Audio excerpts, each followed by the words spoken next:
साथ और तालियों का साथ देते हुए, कोई कंजूसी नहीं करेंगे। तालियों का साथ देते हुए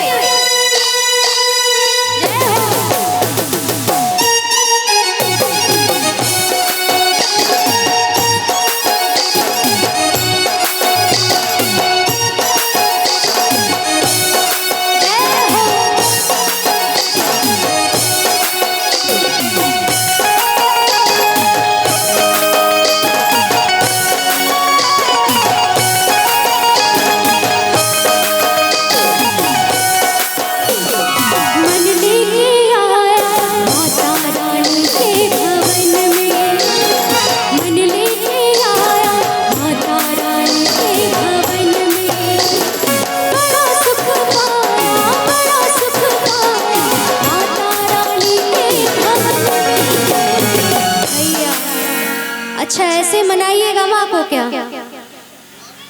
ऐसे ही खड़े रह के चुपचाप देखिए, ये जागरण है, जागरण में हाँ बिल्कुल जागते रहो, पूरी रात जागना है और जयकारा लगाना है और तालियों का साथ देता है। कंजूसी नहीं करनी है, लेकिन मैया सबको देख रही है। जो इस भजन में ताली नहीं बजाएंगे, जयकारा नहीं लगाएंगे, उसका सातों विद्यानाश। चाहते हैं?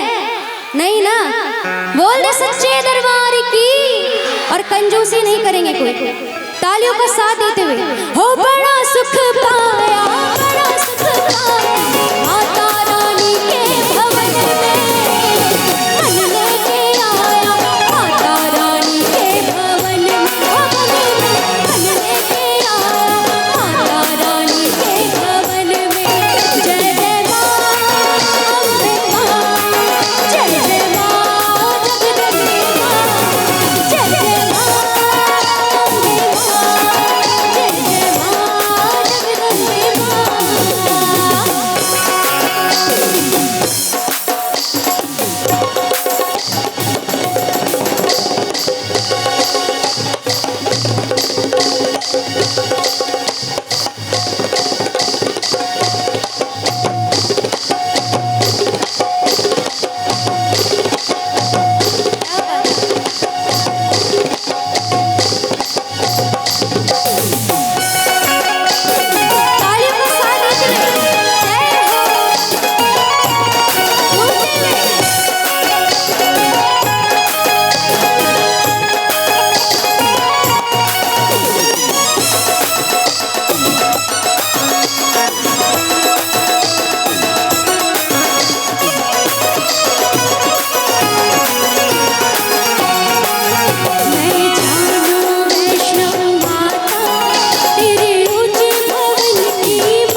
अच्छा एक बात बताइएगा, आप लोगों को शर्म वरम आ रही है क्या? शर्म आ रही है या माँ को सच्चे दिल से नहीं मानते हैं इसीलिए साथ नहीं दे रहे मेरा? देखिए भजन में ऐसे कंजूसी करने से नहीं चलेगा, इसीलिए चाहूँगी सभी मिल के मेरा साथ देंगे और क्या मैया को मनाएंगे, है ना? कि मन लेके आया माता रानी के भवन में। भैया अच्छा मैं गाऊंगी, आप लोग तालियों का साथ दीजिएगा, मंजूर है? भैया लोग थोड़ी देर के लिए नहीं बजाएंगे, आप लोगों का बस तालियों का साथ होना चाहिए। मैं देखती हूँ कौन कौन है यहाँ पर हमारे भक्त मैया के सच्चे दीवाने। हो मन लेके आया माता रानी के भवन में। भैया आप लोग नहीं बजा रहे, मैया से दुश्मनी है? नहीं ना? तो सभी मिल के मेरा साथ देंगे। हो मन लेके आया माता रानी के भवन में, मन लेके आया माता रानी के भवन में, भवन में मन लेके आया माता रानी के भवन में। हो बड़ा सुख पाया, बड़ा सुख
वाली मैया की।